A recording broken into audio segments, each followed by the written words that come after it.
Welcome to the channel. Here we master tricky words and their meanings. Today we're tackling an extremely long and complex word, lymphangioleiomyomatosis. This medical term might look intimidating, but by the end of this video, you'll be able to pronounce it with confidence. Let's break it down step by step. The word is pronounced as lymphangioleiomyomatosis.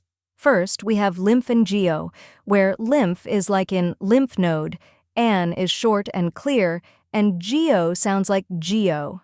Next, leiomyo, which sounds like lio, like lie as in telling a lie, and myo, like myo in myopathy. Then we have matosis, where ma is soft, toe is just like the body part, and cis sounds like in sister. Now let's put it all together slowly. Lymphangioleiomyomatosis. Try repeating after me. Lymphangioleiomyomatosis. Now a little faster. Lymphangioleiomyomatosis. And at full speed. Lymphangioleiomyomatosis. Keep practicing, and soon this word will come naturally to you. Now that you've mastered the pronunciation, let's go over the meaning. Lymphangioleiomyomatosis, often abbreviated as LAM, is a rare lung disease that affects muscle-like cells in the lungs, leading to breathing difficulties. The word itself is a combination of several medical roots.